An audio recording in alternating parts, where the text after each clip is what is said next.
Maths question का analysis लेकर हम आया हूं। इसमें देखिए सभी प्रश्न काफी एग्जाम आने वाले भावी एग्जाम के लिए काफी महत्वपूर्ण है और उस सभी प्रश्न को हम काफी हॉट तरीके से एक ट्रिकली अप्रोच से प्रत्येक प्रश्न को हम देखेंगे। तो चलिए मैथ के एनालिसिस को हम लोग आगे बढ़ाते हुए मैथ्स का पहला क्वेश्चन है कि q cosec theta is equal to p. अगर यहां से हम कॉसेक थीटा को फ्री करें तो क्यू आपका मल्टीप्लाई में है, तो cosec theta is equal to आने वाला है पी बाई क्यू। और हम लोग अगर बात करें तो cosec theta is equal to होता है कर्ण बटे लंब, कर्ण बटे लंब होता है। अगर इसको हम राइट एंगल ट्रायंगल में देखें तो यहां पर देखिए मेरा थीटा है, थीटा के सामने वाला बनता है लंब, तो यहां पर लंब का मान क्यू हो जाएगा। 90 डिग्री के सामने वाला, जो 90 डिग्री के सामने वाली भुजा होती है वो कर्ण होती है और आपको यहाँ कर्ण दिया हुआ है P। तो हम लोग अब निकालने वाले हैं इसका बेस। बेस क्या बनेगा, आधार क्या बनेगा। तो यहाँ पर जिसे आधार हम निकालें तो पाइथागोरस थ्योरम कहता है कर्ण का स्क्वायर माने P स्क्वायर माइनस लंब का स्क्वायर Q का स्क्वायर के रूट अंडर, तो ये आपको बेस हो गया। और फाइनली आपको वैल्यू मांगा क्या है, देन आपसे कहता है कि root under p square minus q square into tan theta is equal to what, आपसे प्रश्न ये मांगा है। देखिए ये मेरा जो दिया हुआ एक्सप्रेशन है इसको रहने दीजिए, P square minus q square, सभी कोई जानते हैं कि टेन थीटा, टेन थीटा देखिए एक तरह से होता है, देखिए लाल बटा कक्का, एल फोर लंब, के फोर कर्ण, ए फोर आधार, के फोर कर्ण। अब यहां से हम लोग बात करें तो साइन थीटा बराबर होता है लंब बटा कर्ण, कॉस थीटा बराबर होता है आधार बटा कर्ण और टैन थीटा बराबर होता है लंब बटा कर्ण। इसका रिवर्स में चलेंगे तो कॉसेक थीटा उल्टा हो जाएगा, इधर से कॉसेक थीटा कर्ण बटा लंब, सेक थीटा कर्ण बटा आधार, कॉट थीटा आधार बटा लंब। तो हमको टैन थीटा था तो लंब बटा आधार, तो टैन थीटा में हो जाएगा लंब बटे आधार। और यहां से ये जो मेरा गिवन एक्सप्रेशन है इसको यूं ही रहने देंगे, लंब मेरा है Q और आधार जो हम लोग फाइंड आउट किए हैं root under p square minus q square, ये से ये देखिए कैंसिल होगा और फाइनली आंसर आएगा Q, जो आपको ऑप्शन नंबर बी में दिख रहा है। तो ये प्रश्न का आंसर होगा बी। नेक्स्ट क्वेश्चन है कि दी गई आकृति में रेखाएं ए बी व सी डी बिंदु O पर प्रतिच्छेद करती है। देखिए एक रेखा ए बी है और एक रेखा सी डी है जो O पर इंटरसेक्ट करती है। कहता है कि कोण AOC प्लस एंगल BOE कितना डिग्री दिया हुआ है, ये दिया है आपको 70 डिग्री। हम लोग जानते हैं, बात करें वर्टिकली ऑपोजिट एंगल शीर्षाभिमुख कोण, ये 40 डिग्री होगा तो ये 40 डिग्री होगा।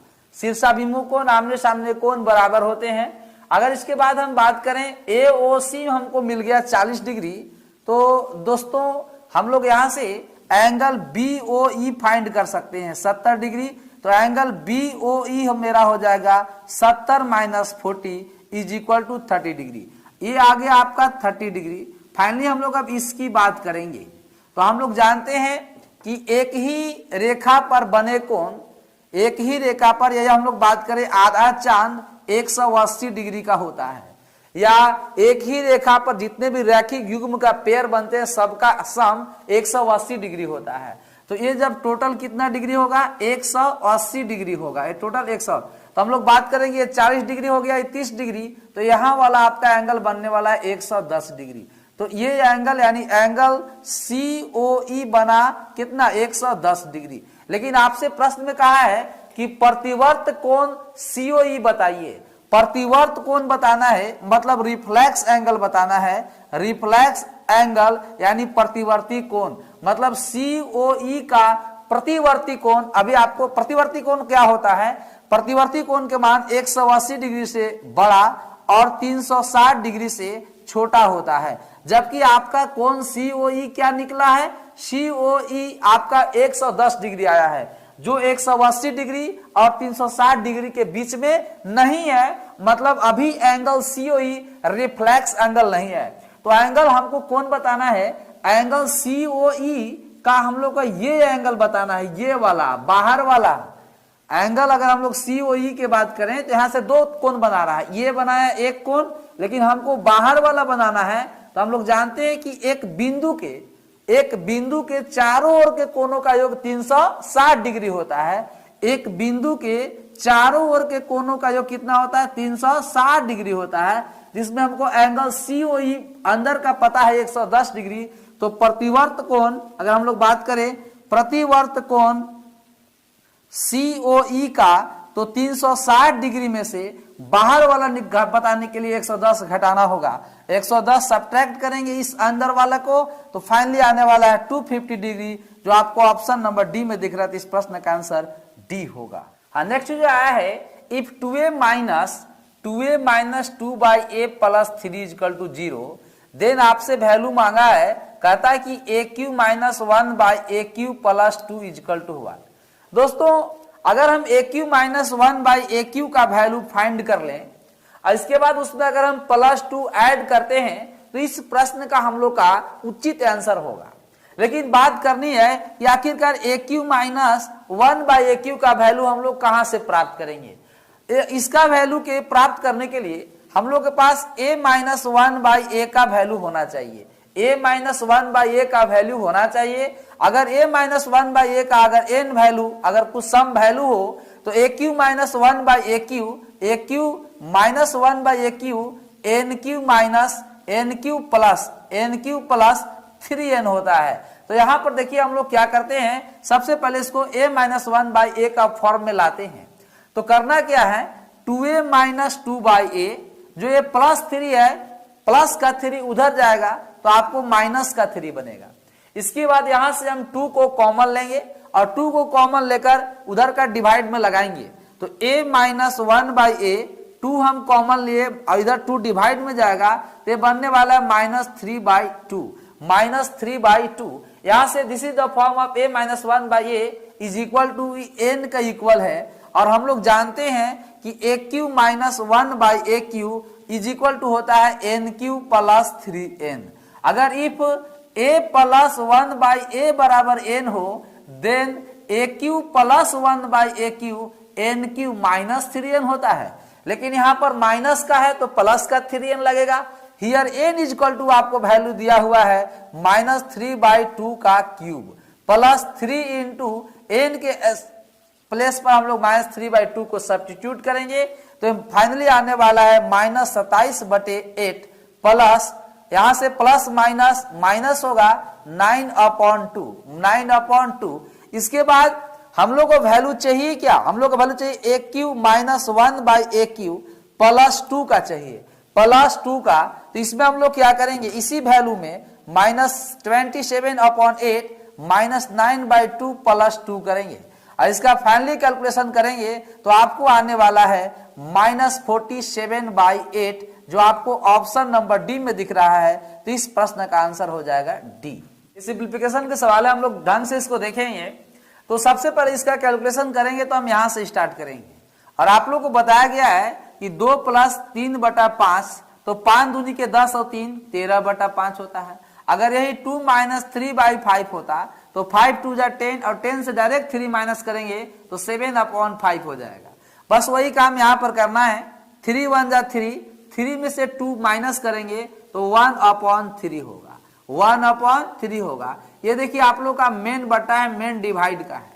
अगर इसका हम कैलकुलेशन करें तो 1/3 ऊपर चला जाएगा, 3 ऊपर नीचे 1 आएगा, तो 3 3 जा 9।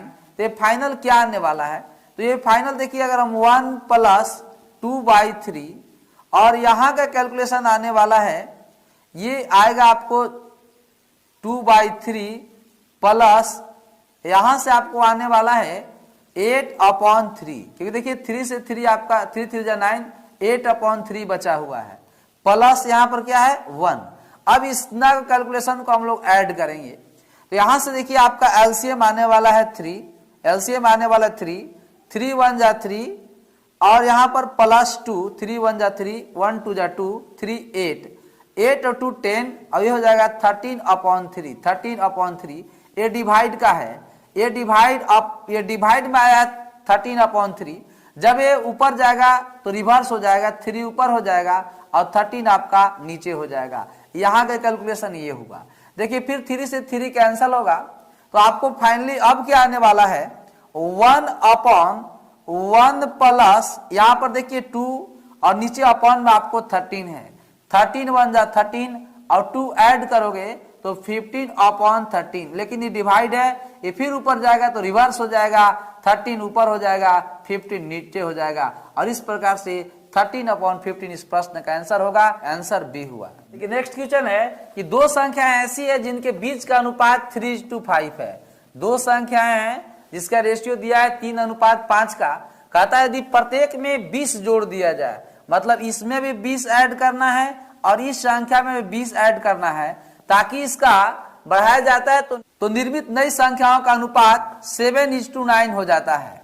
अब देखिए यहाँ पर हम लोग बात करना है कि रेशियो में अंतर कितना का है, तो रेशियो में देखिए यहाँ पर 4 का प्लस हो रहा है, रेशियो में कितना 4 प्लस हो रहा है, यहाँ पर रेशियो कितना प्लस हो रहा है 4 प्लस हो रहा है। हम लोग देख रहे हैं कि रेशियो में 4 बढ़ाया जा रहा है, कितना बढ़ाया जा रहा है 4 ऐड किया जा रहा है, जबकि क्वेश्चन में आपको बोला जाता है कि 20 बढ़ाया जाता है। तो 4 यूनिट का रिजल्ट हम लोग देख रहे हैं कि 3 से 7 बनने में 4 जोड़ना पड़ रहा है, 5 से 9 बनने में 4 जोड़ना पड़ रहा है, कितना जोड़ना पड़ रहा है 4, और यहाँ पर प्रश्न में आपको बोल रहा है कि नहीं 20 जोड़ना पड़ रहा है, मतलब 4 का रिजल्ट कितना दिया हुआ है 20, तो 1 का रिजल्ट कितना होगा 5। आपसे संख्याएं तो मूल संख्या ज्ञात कीजिए, मूल संख्या 3 और 5 है, तो 1 यूनिट का रिजल्ट है 5, तो 3 यूनिट का रिजल्ट होगा 5 × 15 और 5 यूनिट का रिजल्ट होगा 25। अरे 1 यूनिट का मतलब 5, 1 यूनिट का मतलब 5, तो 3 यूनिट 5, 5 दूनी 10 और 5 × 15, 5 यूनिट मतलब 25। तो संख्या जो होगी मूल संख्या ओरिजिनल नंबर 15 और 25 होगा, जो आपको ऑप्शन नंबर डी में दिख रहा है। तो इस प्रश्न का आंसर डी होगा। नेक्स्ट कहता है कि एक टीम एक निश्चित कार्य को 10 दिन में करता है। देखिए टीम 1 है जो एक निश्चित कार्य को 10 दिन में समाप्त कर सकता है। एक दूसरी टीम है उसी कार्य को, टीम 2 दूसरी टीम है जो उसी कार्य को 20 दिन में समाप्त कर सकता है। तो आपसे प्रश्न पूछा कि यदि दोनों टीम एक साथ मिल जाए तो ये पूरा काम कितने दिनों में समाप्त होगा। देखिए टाइम दिया हुआ है, इसका हम लोग एलसीएम लेंगे। एलसीएम जो होता है दोस्तों टोटल वर्क को इंडिकेट करता है, तो 10 और 20 का एलसीएम क्या होगा 20, और यहां पर हम लोग लगाएंगे 20 डिवाइडेड बाई 10 मतलब 2। ई कैपेसिटी, जब हम लोग टोटल वर्क में टाइम से डिवाइड करते हैं तो capacity, work done in unit time is called capacity. Work done में हम लोग टाइम से डिवाइड किए 2 आया, 2 यूनिट आपका कैपेसिटी है टीम 1 का, और 20 डिवाइडेड बाई 20 तो 1 कैपेसिटी हो जाएगा किसका टीम 2 का। तो आपसे प्रश्न पूछता है कि दोनों टीम मिलकर इस पूरा काम को कितने दिन में समाप्त करेंगे, तो दोनों का कैपेसिटी 2 और 1 3, और इस 3 से एक कैपेसिटी से हम लोग टोटल टाइम में डिवाइड करेंगे, कैपेसिटी से टोटल टाइम में डिवाइड करेंगे तो आएगा मेरा क्या, तो मेरा आएगा समय, मेरा आएगा समय, यानी टीम 1 और प्लस टीम 2 का टाइम अगर हम लोग को बताना है तो हम लोग टोटल वर्क 20 में दोनों का कैपेसिटी से डिवाइड करेंगे। हम लोग को जिसका टाइम निकालना रहता है, प्रश्न में आप लोग से टीम 1 और टीम 2 दोनों का समय मांगा है। जब दोनों का समय मांगेगा तो टोटल वर्क में दोनों के कैपेसिटी से डिवाइड करेंगे, दोनों कैपेसिटी 3 है। अगर इसमें हम लोग डिवाइड करें तो 6 इंटीजर 2/3, इस प्रश्न का आंसर होगा सी। नेक्स्ट क्वेश्चन कहता है कि एक कक्षा में 29 विद्यार्थी क्रिकेट खेलते हैं। सबसे पहले हम लोग देखिए इसको वेन डायग्राम से सवाल को क्लियर काउंट करते हैं। ये देखिए वो आपका उचित इसका वेन डायग्राम। अगर हम लोग बात करें ए आप लोग का क्रिकेट, ए हॉकी और ये हुआ आपका फुटबॉल। इसमें इस घर में आपका क्रिकेट, हॉकी और फुटबॉल जो तीनों खेलते हैं वो होगा। इसमें क्या होगा, इसमें हॉकी और फुटबॉल, इसमें सिर्फ हॉकी, इसमें सिर्फ फुटबॉल, ये सिर्फ क्रिकेट। ये वाला जो आपका खाना है डायग्राम है, इसमें आपको क्रिकेट और हॉकी दोनों, इसमें क्या होगा क्रिकेट और फुटबॉल। अब आइए एक एक प्रकार का जो डेटा दिया है उसको हम लोग रिप्रेजेंट करते हैं। प्रश्न में आपसे बोलता है कि 8 विद्यार्थी सभी खेल खेलते हैं। 8 विद्यार्थी सभी खेल खेलते हैं, मतलब 8 अगर हम इसमें लिखेंगे तो ये 8 क्रिकेट भी है, ये 8 हॉकी में भी है और ये 8 आपका फुटबॉल में भी है।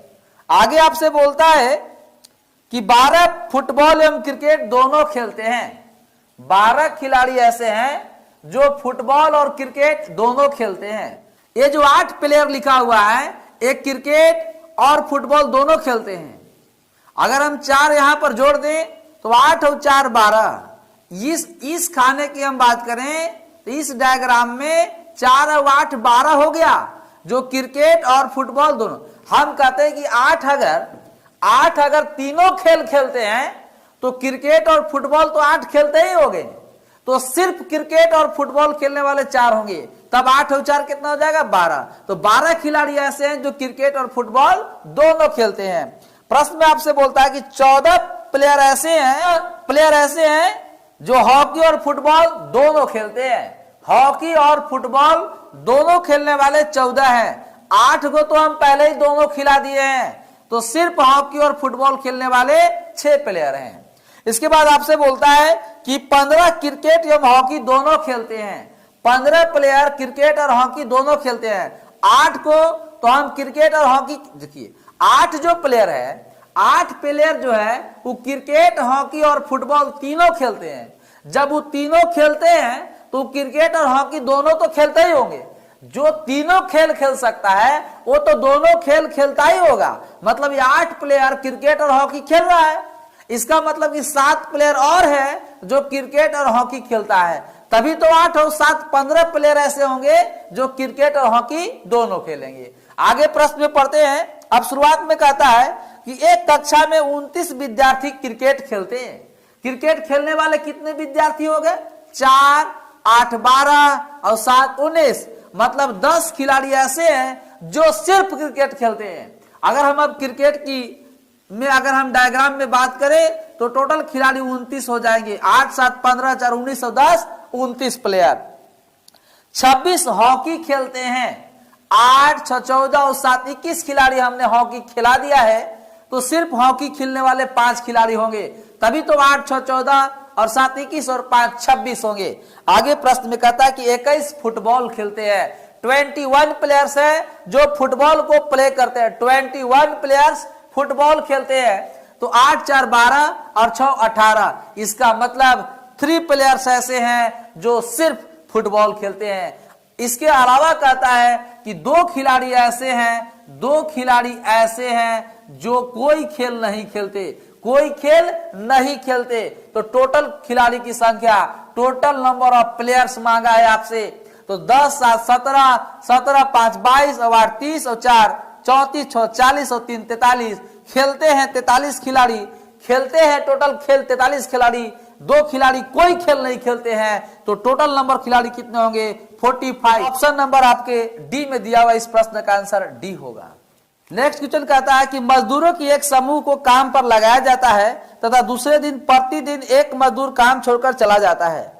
जब अंतिम मजदूर जाता है तो इसके साथ ही काम पूरा हो जाता है। यदि समूह का कोई भी मजदूर काम छोड़कर नहीं जाता है तो समूह काम का 55% समय में ही पूरा कर देता है। समूह में मजदूरों की संख्या क्या होगी? अगर हम लोग बात करें टोटल नंबर ऑफ लेबर, अगर हम लोग बात कर दे n, तो कहता क्या है कि प्रत्येक दिन एक मजदूर छोड़कर चला जाता है। मतलब पहला दिन n मजदूर, दूसरा दिन एक मजदूर चला गया तो n-1, अगला दिन आपका n-2, फिर n-3 ... अंतिम दिन कितना मजदूर बचा होगा? एक मजदूर। इस प्रकार से अगर हम लोग बात करें 1, यहाँ पर इस दिन 2 मजदूर बचा होगा, यहाँ पर 3, तो ये देखेंगे तो n लगातार प्राकृत संख्या है। तो n लगातार प्राकृत संख्या का योग होता है n × n+1/2।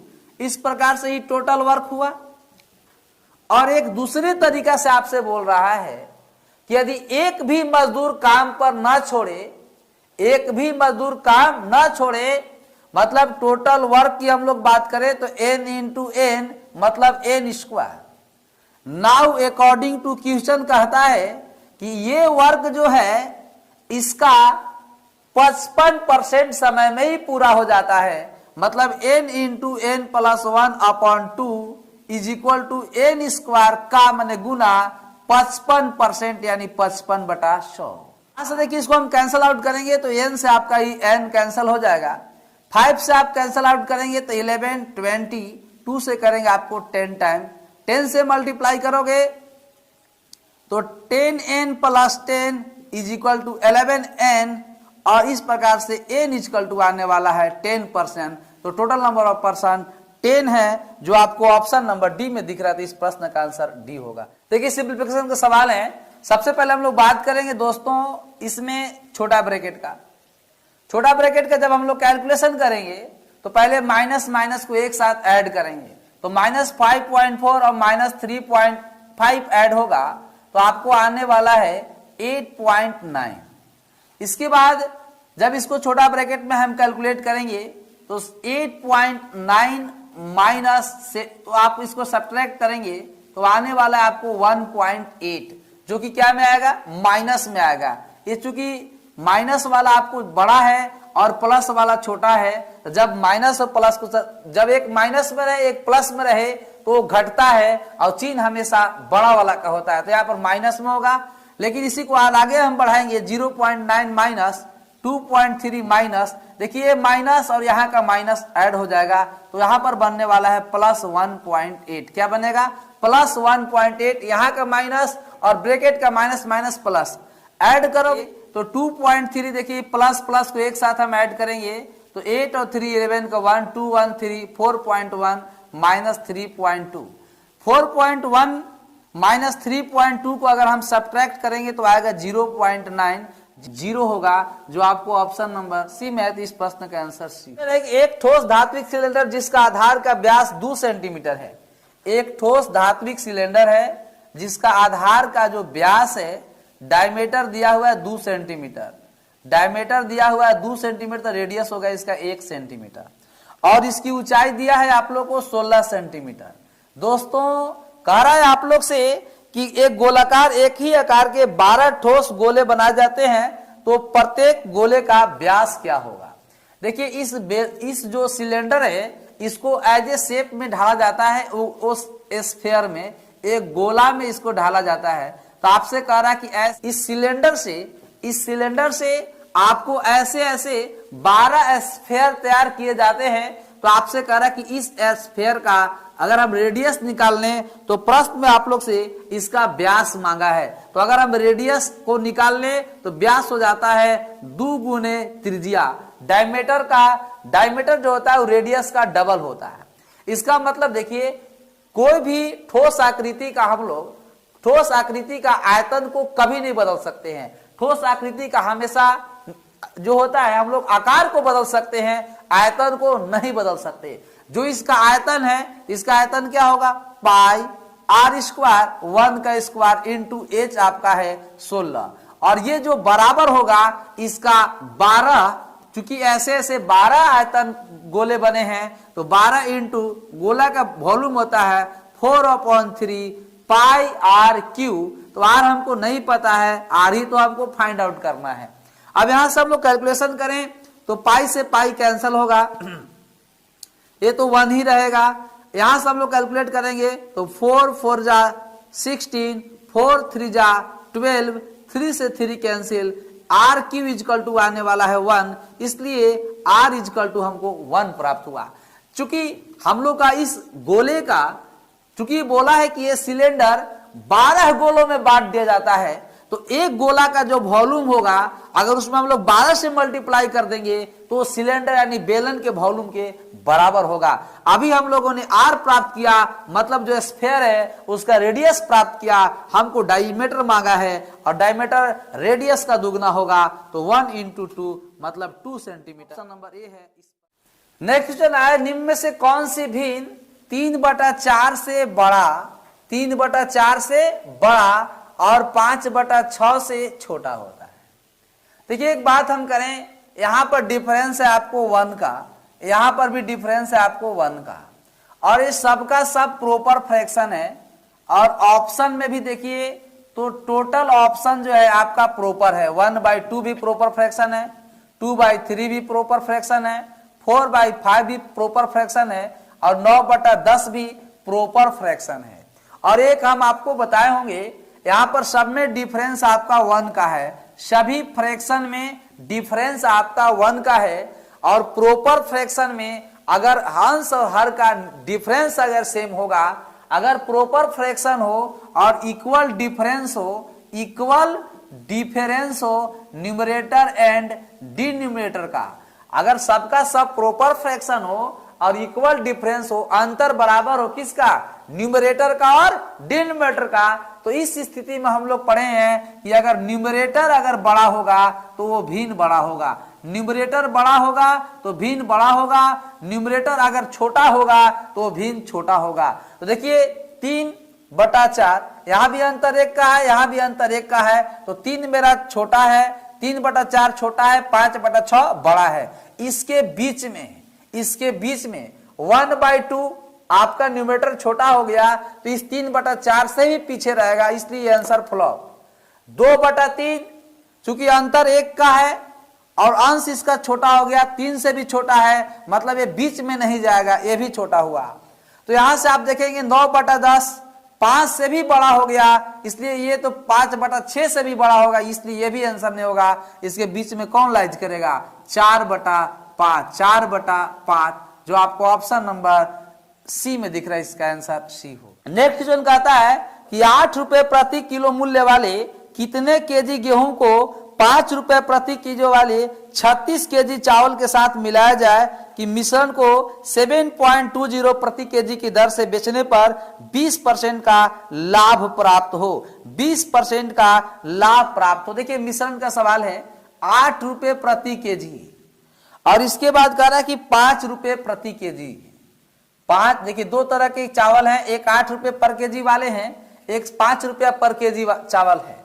कह रहा है कि 5 केजी पर केजी वाला चावल आपको 36 केजी मिला रहा है, कितना, 36 केजी इसमें मिला रहा है मिश्रण में। तो आपसे पूछ रहा है कि बताइए कि 8 रुपया पर केजी वाला कितना केजी चावल मिला है। अच्छा, मिश्रण को कैसे बेच रहा है, तो मिश्रण को बेच रहा है 7.20, एसपी दिया हुआ है 7.20 विक्रय मूल्य है। अब इतना में बेचने से उसको 20% का लाभ हो रहा है, इतना में बेचने से उसको 20% का लाभ है। ये देखिए सीपी है, ये सीपी है, तो मिश्रण में यहाँ पर एसपी नहीं लिखाएगा, यहाँ पर सीपी लिखाएगा। ये 100 का रिजल्ट, ये 100 का रिजल्ट है, ये भी 100 का रिजल्ट है, तो यहां भी हमको 100 का रिजल्ट लिखना होगा। यहां पर देखिए इतना रुपए में बेचने से 20% का प्रॉफिट होता है, तो 120 का रिजल्ट दिया हुआ है 720, तो 1 का रिजल्ट निकालेंगे 7.20 अपॉन 120, तो 100 का रिजल्ट निकालेंगे 7.20 120 इंटू 100, एक कैंसिल हुआ, 12 यानी 6 रुपए। मिश्रण का मूल्य होगा 6 रुपए। देखिए मिश्रण का आपको रूल बताया गया है कि देखिए 1 से आपको छोटा रहेगा और 1 से आपको बड़ा रहेगा। कैंसिल आउट करेंगे, घटाएंगे, बड़ा में से छोटा घटाना रहता है, डिफरेंस हमेशा पॉजिटिव लिखना रहता है। 6 और 5 में अंतर कितना का है, 1 का।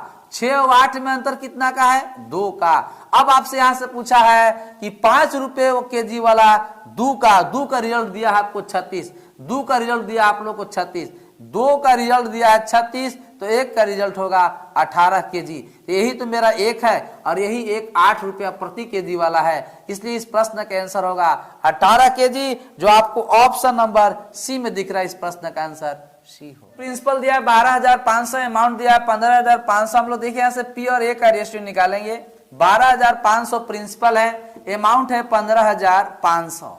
यहाँ से देखिए 0000 5 से कैंसिल करेंगे, 25 टाइम्स जाएगा और ये आपको 31 टाइम।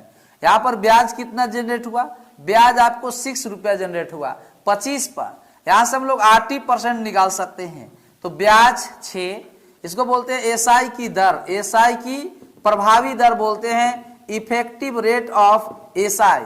6 बना कितना पर, 25 पर, और गुने कितना होगा 100, 25 के 100, ब्याज यहाँ पर बनेगा 24%।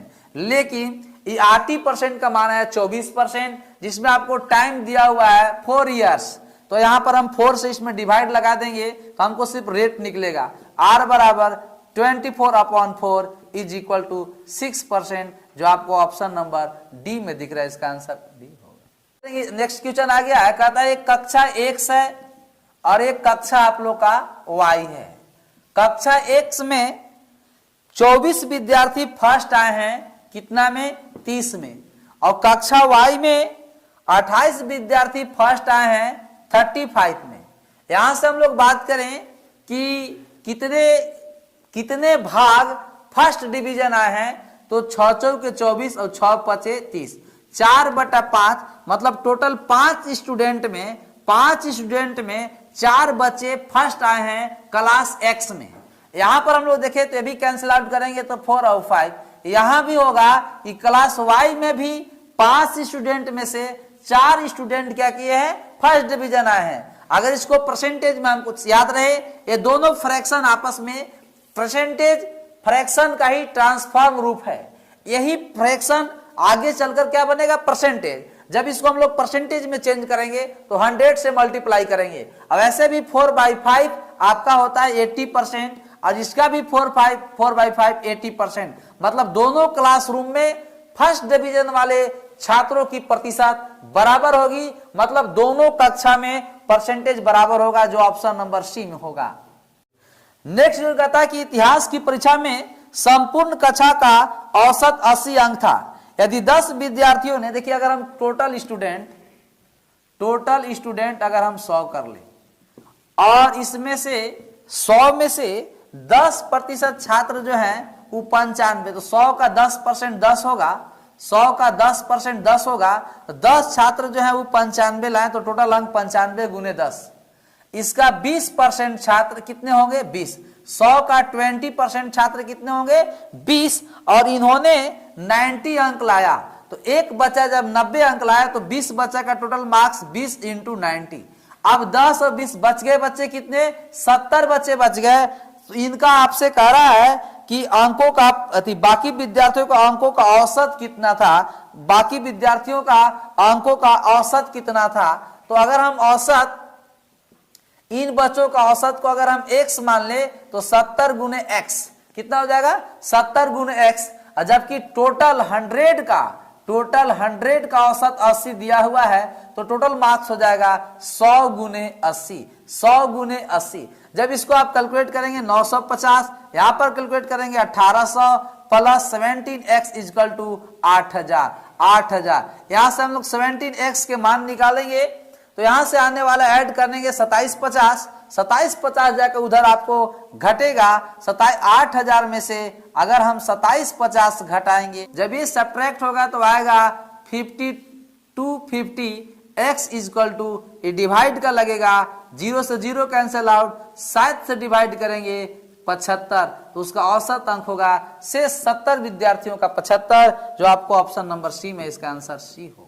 नेक्स्ट क्वेश्चन, एक बड़े टैंकर के 2 पाइप हैं, ए अकेले उसको 60 मिनट में भर सकता है और बी अकेले उसे 40 मिनट में भर सकता है। ये देखिए इन लोग का टाइम है, इन लोग का एलसीएम जो होगा वो टोटल वर्क होगा। एलसीएम क्या होगा? Total work. 60 और 40 का एलसीएम होने वाला है 120। अब यहां से हम लोग निकालेंगे इसका कैपेसिटी। क्या निकालेंगे? कैपेसिटी। तो 60 से डिवाइड करेंगे 120 में, capacity work done in unit time is called capacity. 120 में 60 से डिवाइड करेंगे 2 आएगा, 120 में 40 से डिवाइड करेंगे 3 आएगा। अब आपसे कहता है कि टैंक में, कह रहा है कि टैंक में आधा समय तक अकेले बी भरता है और फिर आधा समय में ए और बी दोनों भरता है। तो बोला कि टोटल टाइम भरने में कितना लगेगा। अगर हम टोटल टाइम को 2x मानते हैं, इसका मतलब कि x टाइम तक अकेले b भर रहा है इसको, और a plus b x time तक भरता है, दोनों मिलकर आधा समय तक। तो b द्वारा x मिनट में भरा गया भाग क्या होगा? 3x। और a प्लस b क्षमता है 2 और 3, तो दोनों का क्षमता 2 और 3 कितना होगा? 5। अब इसके द्वारा 1 मिनट में दोनों मिलकर 5 भाग भरेंगे, तो x मिनट में कितना भरेंगे? 5x। और इस प्रकार से पूरा टंकी भर जाता है, तो उसकी क्षमता कितनी है? 120x at x is equal to 120। इसलिए दोस्तों x बराबर होगा 8 से डिवाइड करोगे 15। आपसे प्रश्न में टोटल टाइम मांगा है, टोटल टाइम 2x है, 2 into 15 equal to 30 minute. 30 minute जो आपको ऑप्शन नंबर ए में दिख रहा है, इस प्रश्न का आंसर ए होगा। नेक्स्ट कहता है कि एक 132 सेंटीमीटर का तार है, इसको 4 प्रारूप में मोड़ा गया है। एक समबाहु त्रिभुज में मोड़ा गया है, एक आपको वर्ग में मोड़ा गया है, एक आपको वृत्त में मोड़ा गया है और एक मोड़ा गया है समषष्ठभुज में। एक ही लेंथ के तार को 4 प्रारूपों में इसको फोल्ड किया गया है। इसकी एरिया की बात करें तो √3/a²। इसकी एरिया की बात करें तो सिर्फ a²। अगर हम सबको रेडियस, साइड और भुजा को a मान ले तो इसकी एरिया की बात करें तो 5πr एरिया होगा πa², चूंकि रेडियस को मैंने a माना है। और षष्ठभुज की एरिया की बात करें तो 6 इंटू √3/4 इंटू a²। एक षष्ठभुज में 6 समबाहु त्रिभुज होते हैं, एक षष्ठभुज में 6 समबाहु त्रिभुज होते हैं। अगर एक समबाहु त्रिभुज के एरिया में हम 6 से मल्टीप्लाई करेंगे तो वो षष्ठभुज का एरिया निकल जाएगा। इसको अगर आप कैंसिल आउट करते हैं, देखते हैं हल्का सा, तो इस स्थिति में जो इन लोग का a² का जो कोफिशिएंट है, a² का जो कोफिशिएंट है 22/7 वृत्त में जो जो साइड तो सबका सेम बना, वृत्त का जो कोफिशिएंट हुआ 22/7, ये 3 से ज्यादा हुआ, इसका वैल्यू 3 से कम होगा। ये तो 1 है, इसका वैल्यू करेंगे तो ये भी 3 से कम होगा। लेकिन पाई के मान जो 22/7 होता है, ये 3 से ज्यादा होता है, इसलिए इसमें सबसे ज्यादा क्षेत्रफल किसमें बनेगा? वृत्त में बनेगा, इसलिए इसका आंसर ए होगा। नेक्स्ट क्वेश्चन कहता है कि if x + y + z = 0, then आपसे बच्चों वैल्यू मांगा है x + y, y + z और z + x = 1। आपको यही क्वेश्चन है। हम कहते हैं कि देखिए यहां से हम आसानी से x + y = वैल्यू निकालें तो -z होगा। अगर हम y + z का यहां से वैल्यू निकालें तो ये x उधर जाएगा तो बनेगा -x। अगर हम z + x का वैल्यू यहां से निकालें, z + x, तो y को हम = साइन को उधर भेजेंगे तो -y जाएगा। अब इस तीनों वैल्यू को हम लोग वैल्यू को यहां पर पुट कर दीजिए, तो x + y का वैल्यू क्या निकला? -z। y + z का वैल्यू क्या निकला? -x। z + x का वैल्यू क्या निकला? -y। माइनस माइनस प्लस और फिर माइनस, तो माइनस गुना करेंगे तो x/z, जो आपको ऑप्शन नंबर ए में दिख रहा है, इस प्रश्न का आंसर ए होगा। नेक्स्ट क्वेश्चन कहता है कि एक सेल्समैन 10,000 की बिक्री तक 5% का कमीशन लेता है और 10,000 से अधिक बिक्री पर वह 4% का कमीशन लेता है। कहता है कि वह अपना कमीशन काटकर 31,100 रुपए जमा करता है, तो उसकी कुल बिक्री बताइए, उसकी कुल बिक्री बताइए। ध्यान देंगे 10,000 तक वो अगर वो बिक्री करता है तो 10,000 का वो 5% कमीशन ले लेता है। अगर हम कुल बिक्री अगर उसका हम x का कर दें तो उसका 10,000 से अधिक बिक्री यानी x माइनस कितना 10,000, और इस बिक्री पर वो 4% का कमीशन लेता है, 4/100। ये तो आपका वो कमीशन वो काट लिया, प्लस जमा कितना किया 31,100 रुपया वो जमा भी करता है। तो इस प्रकार से कमीशन प्लस जमा इक्वल टू टोटल बिक्री। इसको आप आसानी से सॉल्व कर सकते हैं 500।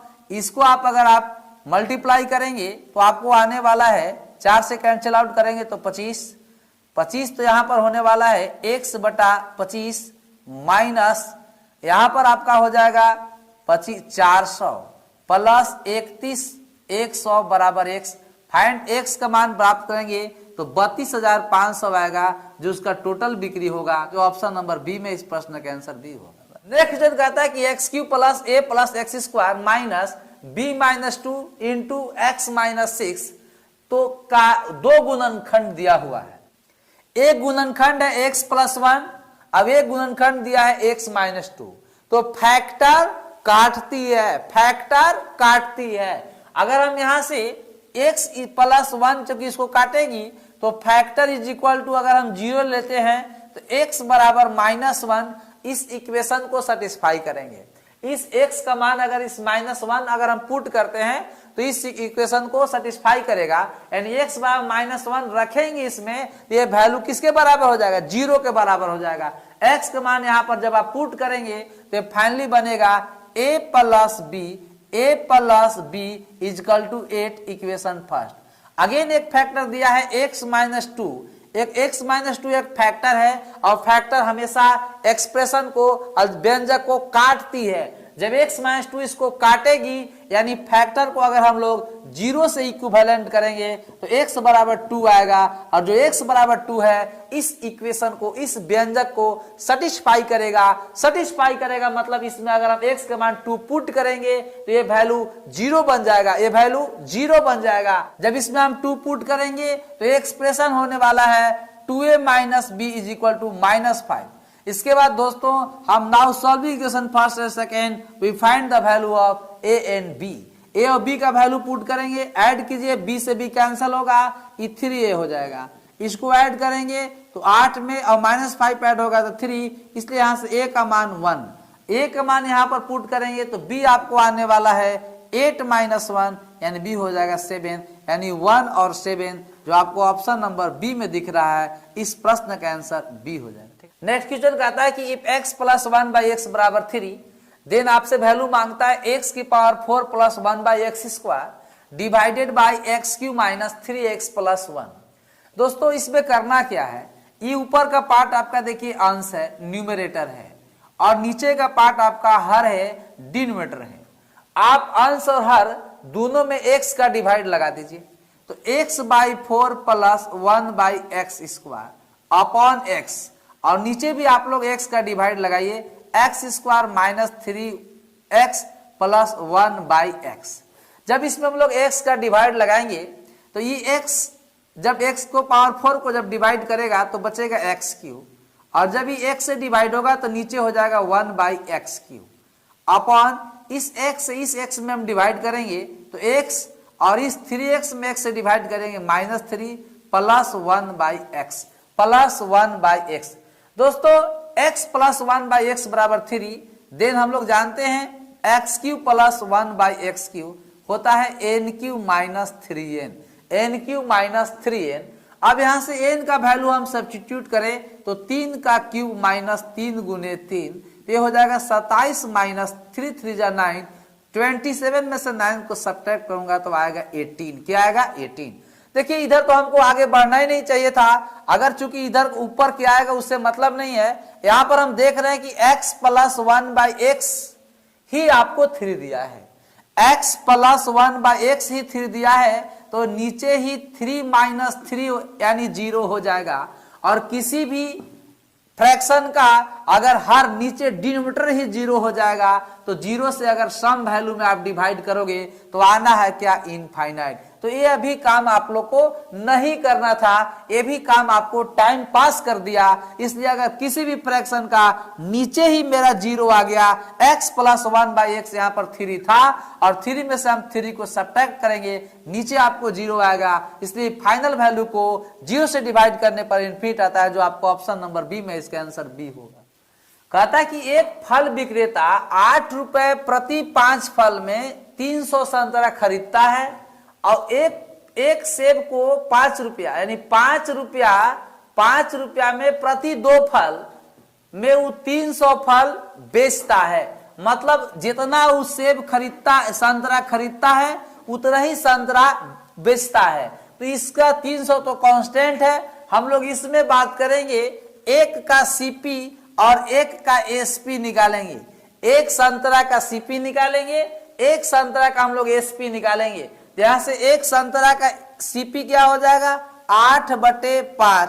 यहां से एक संतरा का एसपी क्या हो जाएगा 5/2।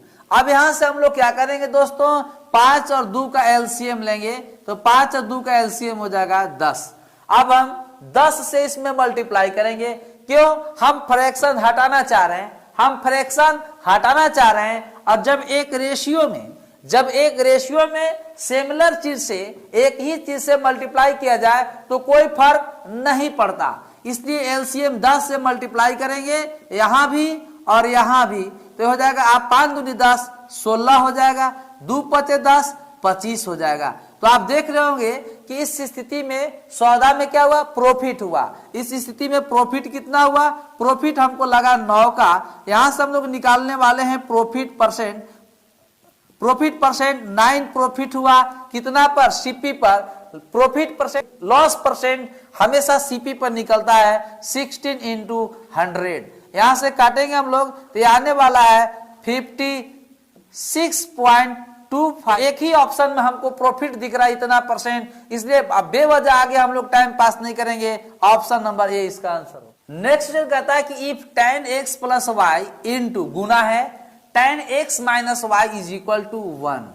हम लोग देखिए एक बात करते हैं कि tan a और tan b का प्रोडक्ट भी 1 होता है, या cot a और cot b का गुणनफल भी 1 होता है। कब, जब इन लोग का एंगल सम यानी a प्लस बी 90 डिग्री होगा तब, या a प्लस बी का एंगल सम 90 डिग्री होगा तब। यहां भी देख रहे हैं दोस्तों कि tan इंटू tan है और प्रोडक्ट में हुआ तो 1 आया, मतलब इन लोग का एंगल सम कितना होगा, 90 डिग्री। ये एंगल और ये एंगल का सम 90 होगा। या हम लोग ये भी जानते हैं कि tan a और cot b आपस में बराबर होता है। किसी भी एंगल a और b पर tan और cot का वैल्यू बराबर होगा। कब, जब a प्लस b का एंगल सम 90 डिग्री होगा तब। तो हम लोग ये भी कर सकते हैं दोस्तों कि ये जो tan है अगर हम उसको उधर भेज दें तो tan x प्लस वाई, ये tan ऊपर अपॉन में जाएगा, बट्टा में ऊपर जाएगा तो बन जाएगा cot x माइनस वाई। तो आप कोई भी प्रॉपर्टी को फॉलो करा सकते हैं। एंगल सम इस tan और cot का वैल्यू बराबर होता है। कब, जब इन लोग का एंगल सम 90 डिग्री होगा तब। जैसे एंगल सम करेंगे तो x plus Y x minus Y is equal to 90 degree. y से y cancel, 2x is equal to 90 degree. Direct 2x इसका 90 का मान हम यहाँ पर पुट कर देंगे। जैसे 90 पुट करेंगे 2x के जगह पर 90 डिग्री, अपॉन में है 3 से कैंसिल होगा 30 टाइम्स, तो tan 30 डिग्री, tan 30 डिग्री का मान होता है 1/√3। और दोस्तों अगर आप डायरेक्ट भी इसको आप इस कंसेप्ट से भी इस्तेमाल कर सकते, कॉट बनाने का भी जरूरत नहीं था। कब, क्योंकि हमको याद है कि tan और tan भी गुना होता है तो 1 आता है। कब, जब इन लोग का एंगल सम 90 डिग्री होगा तब। ये दोनों एंगल का सम 90 होगा तो इसका वैल्यू 1 होता है। 30 डिग्री होगा tan 30 के मान 1/√3, जो आपको ऑप्शन नंबर ए में दिख रहा है, इसका आंसर ए होगा। नेक्स्ट क्वेश्चन कहता है कि PQRS एक सम चतुर्भुज है, एक रोम्बस है। सम चतुर्भुज के चारों भुजा आपस में क्या होते हैं, बराबर होते हैं। पहला प्रॉपर्टी। दूसरा प्रॉपर्टी होता है कि सम चतुर्भुज के जो विकर्ण होते हैं वो बाइसेक्ट करते हैं, मतलब इधर ये और ये आपस में बराबर होगा और ये आपस में बराबर होगा। तीसरा प्रॉपर्टी हम लोग रोम्बस के पढ़ते हैं कि सम चतुर्भुज के जो विकर्ण होते हैं वो 90 डिग्री समद्विभाजित करते हैं। यहां पर 90 डिग्री, ये भी 90 डिग्री होगा और ये भी 90 डिग्री होगा, ये भी 90 डिग्री होगा। दोस्तों आपसे PR विकर्ण 6 सेंटीमीटर दिया है, टोटल 6 सेंटीमीटर है, तो ये 3 होगा और ये भी 3 होगा। क्यूएस डायगोनल जो है 8 सेंटीमीटर का दिया हुआ है, तो जब विकर्ण बाइसेक्ट करते हैं तो 4 सेंटीमीटर इधर होगा और 4 सेंटीमीटर इधर होगा। एंगल POQ यहां पर थीटा दिया है। अब हम लोग बात करेंगे, एक राइट एंगल ट्रायंगल बन गया, कौन, PO त्रिभुज POQ कैसा है, राइट एंगल ट्रायंगल बन गया जिसमें 90 डिग्री है। एंगल O कितना डिग्री बना, 90 डिग्री, तो 90 डिग्री के सामने वाला ये बन जाएगा कर्ण, ये थीटा के सामने वाला बन जाएगा लंब। तो यहां पर लंब कौन काम करेगा, लंब यहां पर काम करेगा 3 आपसे, और ये जो 4 जो बन जाएगा वो क्या बनेगा, बेस। किस त्रिभुज में, त्रिभुज POQ में 90 डिग्री के सामने वाला कर्ण, हाइपोटेनस, थीटा के जस्ट सामने वाला लंब, और ये जो साइड बच गया ये आधार बनेगा। दोस्तों आपसे मांगा है tan थीटा और लाल बटा कक्का, लाल बटा कक्का, तो हमको चाहिए था लास्ट वाला, ये है sin theta cos theta tan theta, तो tan थीटा बराबर होता है लंब बटा आधार। लंब बटा आधार मतलब परपेंडिकुलर अपॉन बेस, तो परपेंडिकुलर का मान कितना है 3 है, बेस का मान कितना है दोस्तों 4 है, तो इसका आंसर होगा 3/4 जो आपका ऑप्शन नंबर बी में है, स्पष्ट का आंसर बी होगा। ठीक है, नेक्स्ट क्वेश्चन देखिए, आज का अंतिम सवाल है। कहता है कि यदि AB से एक समकोण त्रिभुज है जिसमें कोण B कितना है 90 डिग्री। देखिए एंगल B 90 डिग्री है।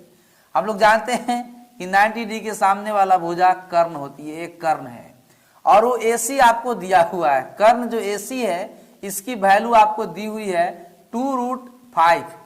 इसके बाद आपको AB माइनस BC, मतलब आपको AB बड़ा होगा BC छोटा होगा, इसलिए तो आपको AB माइनस BC किया है। AB माइनस BC वैल्यू आपको दिया है 2। अगर हम AB को अगर BC को अगर x माने तो ये वैल्यू हमको करना होगा x + 2। अब हम x देखिए AB में से अगर हम BC को घटा दें तो x + 2 माइनस x करें तो सब्ट्रैक्ट होकर 2 आ जाएगा। कितना आएगा 2। अब यहां से दोस्तों हम राइट एंगल ट्रायंगल में पाइथागोरस थ्योरम लगा सकते हैं, p² + b² बराबर h²। देखिए यहां पर हम देख सकते हैं x + 2 का होल स्क्वायर प्लस b का मान यहां से x² और इज इक्वल टू हमको यहां पर 2√5 का होल स्क्वायर, और यहां से हम लोग सॉल्व करके x का मान निकालेंगे, लेकिन तब तक बहुत देर हो जाएगा। हम लोग यहां से फिर क्या करेंगे, आसानी से हिट एंड ट्रायल लगा सकते हैं। अंतर हमारा 2 का है, आप सॉल्व करके दोस्तों x का मान निकाल सकते हैं, कोई दिक्कत नहीं है। लेकिन अगर हम AB का वैल्यू को 4 और BC के वैल्यू को 2 मान लें तो 4 और 2 में अंतर कितना का है 2 का। 4 और 2 में कितना का अंतर है 2 का, और यहां से हम लोग 4 का स्क्वायर प्लस 2 का स्क्वायर करेंगे तो ये हो जाएगा 20, और 20 का रूट होता है 2√5।